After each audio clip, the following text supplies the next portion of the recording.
Hello everybody and welcome to Daf Yomi, to the millions of people watching this. It is so hard to believe that we are only 2 weeks away from the end of Masechet Eruvin. For our weekly shiurim we have page 98, Daf Tzadi Ches, that we're going to do today. And then next week it's the last page, and then we will be moving on to Psachim, I think, if I'm not mistaken. So that's really exciting. And let's take a little look at our page for today. Naturally, of course, we always start that little bit earlier. This should be getting the text for you there up on the screen. We're going to start at the bottom of 97b, the bottom of Tzadi Zayin Amud Beis with the Mishnah. Says the Mishnah, Haya Korei Basefer al Ha'iskupa. If a person was reading from a scroll on Shabbos while sitting on an elevated threshold, for want of a better word, I guess like a bit of a porch that then descends into the public domain. So he's reading in a private domain on this upper platform, and then the scroll starts to roll off from his table or from whatever he's reading from, and it starts to roll down towards the public domain. It says the Mishnah, Gorla etzlo. He can roll up his holy scroll back towards himself, since part of the scroll, at least, remains in his domain with him. Says the Mishnah, Haya kore barosh hagag. If a person was reading on the rooftop, v'nisgalgel hasefer miyado, and this holy sacred scroll rolls off the edge of the roof. So the Mishnah says as follows, as long as the scroll has not fallen to within 10 tefachim of the ground, of the public domain, then he can roll it back up to himself. If it has, however, descended to within 10 tefachim, 10 handbreadths of the ground level of the public domain, then the Mishnah says, Hofcho al haksar. Then what he should do is he should turn over the scroll so that the writing is now facing down. And by so doing, he can leave it there, and the text is not in danger of being exposed and not being degraded and not being ruined during the rest of the Shabbos. Rabbi Yehuda says, Afilu ein mesulak min haaretz ela k'melo machat gololo etzlo. Rabbi Yehuda says, even if the scroll has rolled down to a point and it is within a hair's breadth, a nail's distance needle's distance from the ground, nonetheless, Rabbi Yehuda says he can roll it back up. Rabbi Shimon says, Rabbi Shimon says, even if it has actually touched the ground itself and it is now rolling onto the ground as well, you would be allowed to roll it up. Why?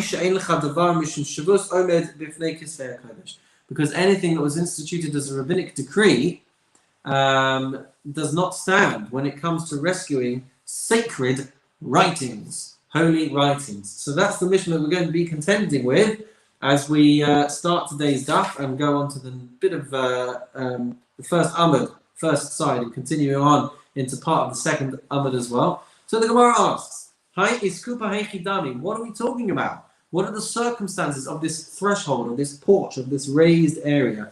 Ilema iskupa rishus hayachid v'kama rishus harabim. If you want to say that the threshold, the iskupa, is a private domain and it's rolling now into a public domain, then v'lo gazrina dilman nafil v'asin esui, and the Mishnah is teaching us that we do not have a decree to let the entire scroll fall into the public and then to bring it back from a public to a private domain. So the Gemara then asks Mani. So who is this, the author of the Mishnah? Rabbi Shimon he. It would be Rabbi Shimon who is saying this. Why? The Amar kol davar shehu mishum shvus eino omed b'fnei kisvei hakodesh. Because any rabbinic degree should not be maintained when there is a risk of degradation or a risk of exposure or a risk of damage to holy scripts. Ema Sefer, so then the Sefer, Rabbi Yehuda Omer, Afilu Mesulak min haaretz ela melon machat gololo etzlo. In which case the end part of our Mishnah would be Rabbi Yehuda saying that even if it has not come into contact with the ground by even the breadth of a needle, you can roll it back. And Rabbi Shimon and then you want to say now that Rabbi Shimon is saying that when it's even on the ground itself, he can still roll it back. So then we have a dilemma because Reish of a Sefer, Rabbi Shimon, the beginning and the end of the Mishnah, we're now saying goes according to Rabbi Shimon, in which case there's no differentiation of opinion. Metziyasa Rabbi Yehuda, and the middle clause is the opinion of Rabbi Yehuda. So that would be extremely strange if we were to say that this first opinion, which went unreported, is actually the opinion of Rabbi Shimon, and the end clause is also the opinion of Rabbi Yehuda. So, if I'm not mistaken, what we're trying to say is that would be a little bit unusual. Answers the Gemara though. Amar Rav Yehuda says, this is the case actually. Reish of a Sefer Rabbi Shimon. The might be a bit unconventional, but the beginning and the end, the first and the last clause are the opinion of Rabbi Shimon, and the middle clause is the opinion of Rabbi Yehuda, Mitziyasa Rabbi Yehuda. Rabba Amar, Rabba says that we should look at this a little bit differently, and he says, Hacha be'iskupa hanidreses askinan, that we're talking about an iskupa, a porch that gets trodden on, or people pass by this particular threshold.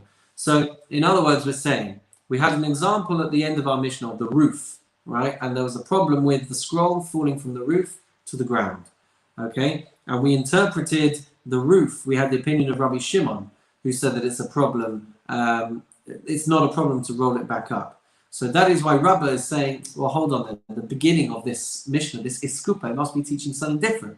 Otherwise, the porch and the roof are pretty much the same thing. So Rabba says that the Iskupa, the porch, is an area where people walk. And because of the possible degradation that could occur to these holy writings, that is why it is permitted to roll it back up, because it would be inappropriate and disgraceful even for people to be walking over these scrolls. Eisavei Abaye. However, Abaye comes along with a challenge to this interpretation. He says as follows: Toch daladamos gololai etzlo. When it is within daladamos, so it hasn't rolled away too far, it's less than 4 amos away, then you can roll it back. Chutz ledamos, when it's rolled beyond 4 amos away from you, hofcha lakasab. So he says that you should turn over the scroll. V'omarat be'iskupa nedreses askinan. And if you want to say that we're talking about, when we talk about our porch, we're talking about something that the public are walking on, mali toch daladamas, mali chutz la'arba, then what difference would it make if it was within 4 amos or further than 4 amos? Ela amar Abaye, rather Abaye says, hacha be'iskupa karmelis askinan. Rather, we're not talking about an iskupa, a porch that people are walking along. We're talking about a porch, a threshold that is considered a karmelis. And the public domain is passing before it. Toch daladamos. So if it is within 4 amos of you,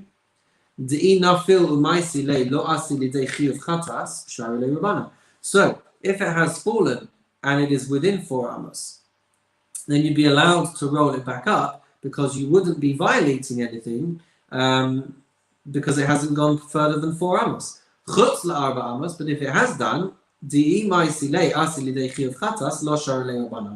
if it's gone beyond 4 amos, such that if you were to roll it back and you would be bringing it back in, you would be violating and bringing upon yourself a chiyuv chatas, a korban chatas. So there, the rabbanan, the rabbis, are not so lenient. Ihachi, says the Gemara, if so, toch daladamas nami nigzar dima ma'el mirushusa rabbin mirushusa yachid. If that was the case, though, let's just scroll down.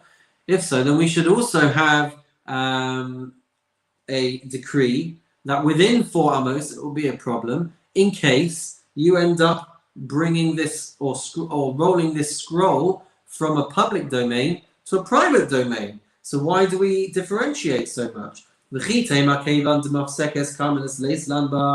if you want to say that the Carmelist separates the public and the private domain, and so we don't have a problem with it, but I've got a problem with that. The Ha'amar Rava. Didn't Rava say, Hamar v'chefetz mitchilas arba lasof arba v'hevru derech alav chayav? Did Rava not say that if a person carries an object from the beginning of 4 amos to the end of 4 amos, and it was in a public domain, but he was carrying it above the airspace, he is liable, even though it didn't pass through the correct airspace. So therefore, how are we going to interpret it? What are we dealing with over here? It's kupa aruka. We are dealing with an extended threshold. Yeah. Adahaki vahaki midkar. So we're dealing with an extended threshold, so that in the meantime, while he is rolling this back up, he will realize that he shouldn't be going from a public domain to a private domain, and therefore he won't ever come to violate it. And that is why we don't extend the gezerah. That is why we don't rule strictly that even within 4 amos you should be concerned about this, because people will remember if they are on this particular type of iskupa. The ibayis ema, or if you want, you can say the following. La'olam, really, but iskupa she'ena aruka, we're not dealing with a very long, extended porch. Ustam kisvei hakodesh iyuni ma'ayin behu. So we're not dealing with an extended porch. However, since one would normally look through these sacred texts, umanach and would then put them away, so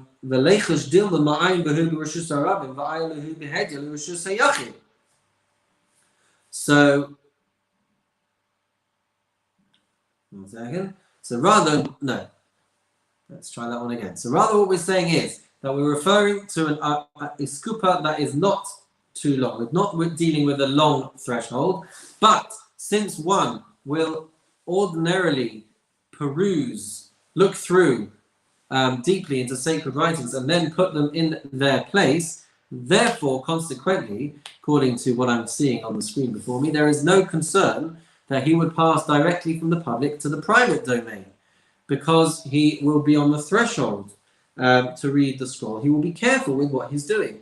Asks the Gemara though, so according to this, then we should be concerned that a person is going to look at this scroll in the public domain and may end up carrying it into the private domain. How many? So who then do we want to say that this Mishnah is going like? If we can't say that it's Rabbi Shimon, and we can't say that it is a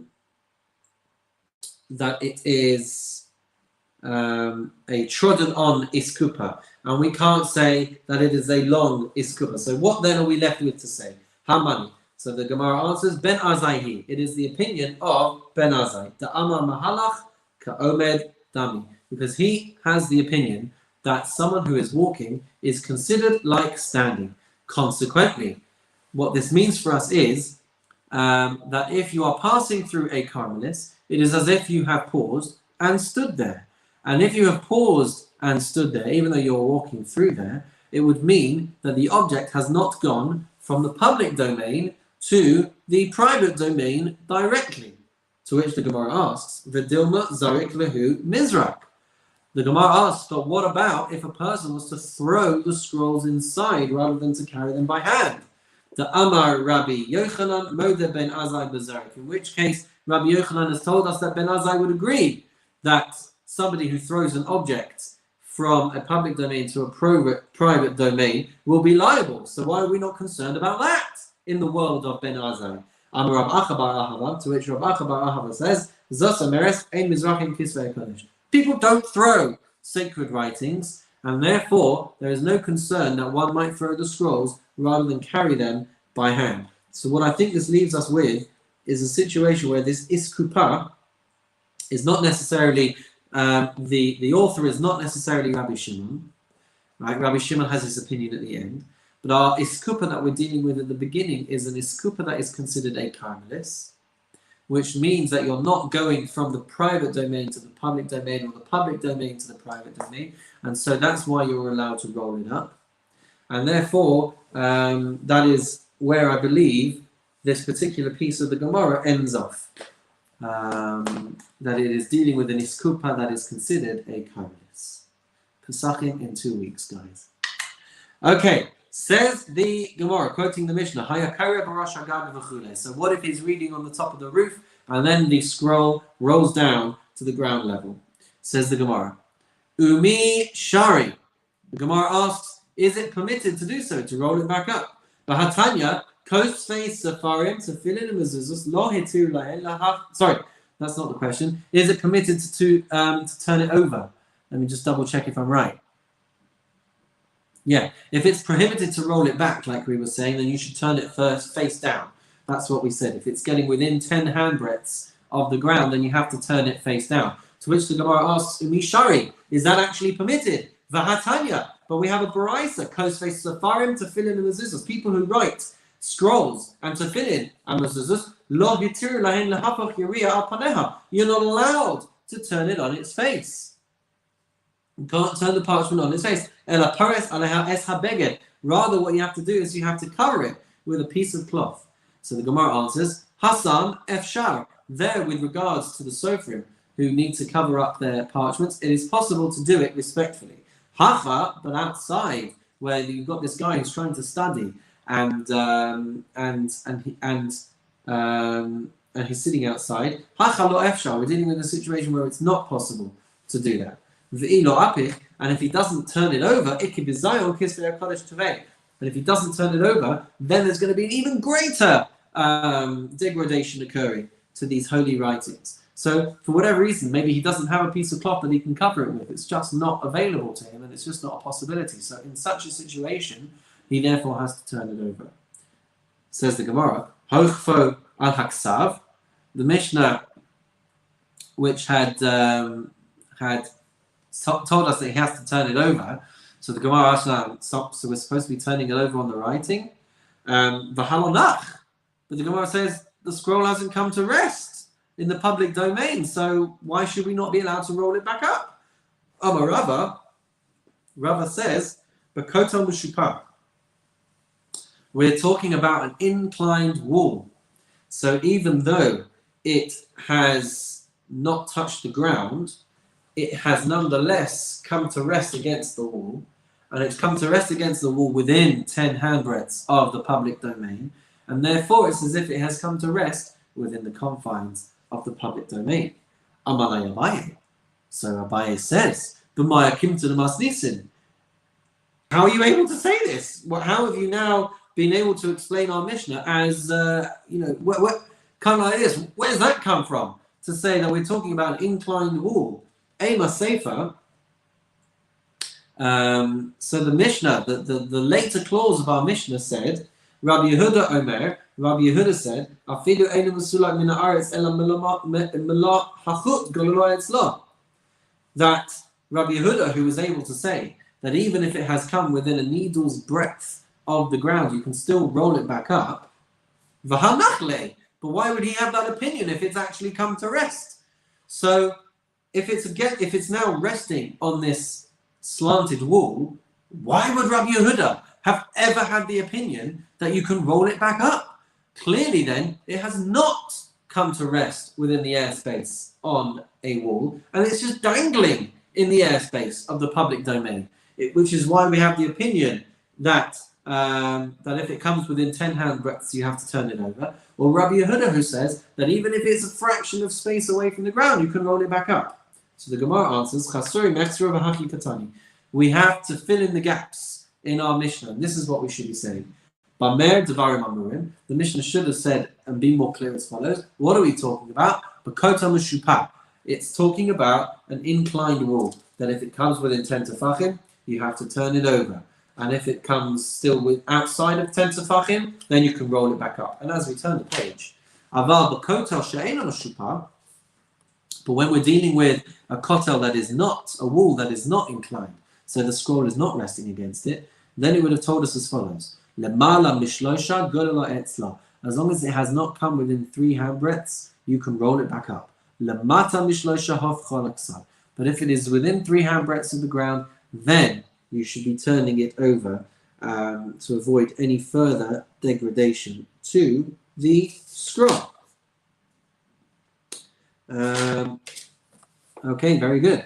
So now we turn to the quote in the Mishnah. Rabbi Yehuda Omer, afilu einu masulak min haaretz v'chula. Rabbi Yehuda's opinion of if it hadn't even come within a needle breadth of the ground, then you can roll it back up.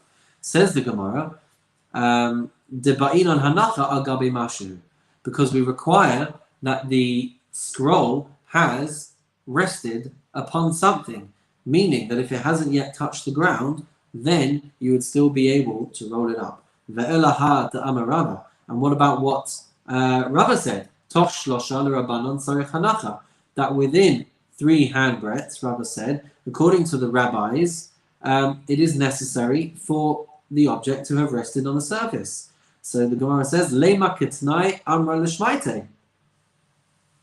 So we say, let us say, Leima kitnai, that the statement that he's making is in accordance with only one of the Tanaim, and it's a machlokes in our Mishnah.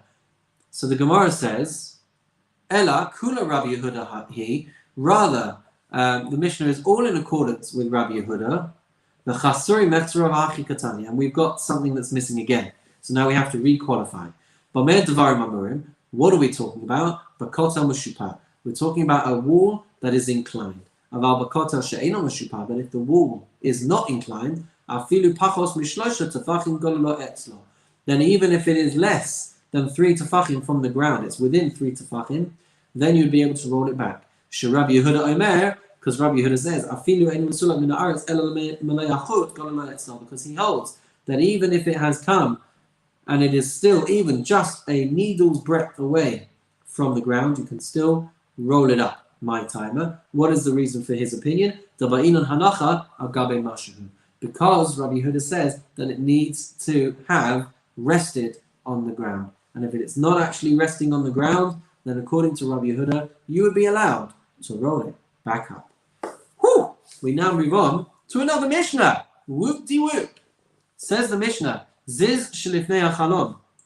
If you have a projection, a ledge, in front of a window, and it's telling us here that this ledge is 10 tefachim high off the ground and 4 tefachim wide, says the Mishnah, Noslin alav v'notlin mimenu b'Shabbos. Then you're allowed to put objects on it, and you're allowed to remove objects from it if it is if you're taking it from the window. Says the Gemara, Haiz is the mafik lehecha. To where is this ledge protruding, sticking out? Ilema, if you want to say that this ledge is hanging over the public domain, so then why do we not concern ourselves that something is going to fall and then you're going to end up bringing it back from the public domain into a private domain? Why are we not concerned for that? Ella, rather the Gemara says, the ledge is overlooking the private domain, in which case the Gemara says, Pshita. That should then be obvious that you're allowed to put objects on there, because if they fall off, then there's no concern about bringing them into your private domain.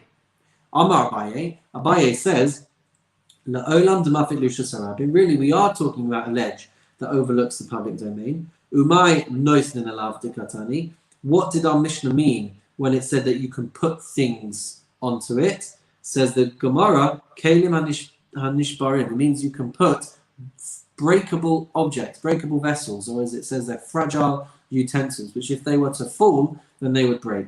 And if they were to fall and break, there's no concern that you're going to go and bring them back inside. But if it was an object that if it was to fall, you would go and get it and then bring it back inside. And in so doing, you would be violating, moving from one domain to the other. Therefore, those items you shouldn't put on this ledge. But if it's something that's going to break, then the Mishnah is telling us that you can put those things on there. Tanya Nami Hachi. This was also taught in the Brisa. Ziz shlifnei hachalon, a ledge that's in front of a window, hayot selu shusarabim, which is going out into the public domain. Nosmin alav ka'aros v'kosos.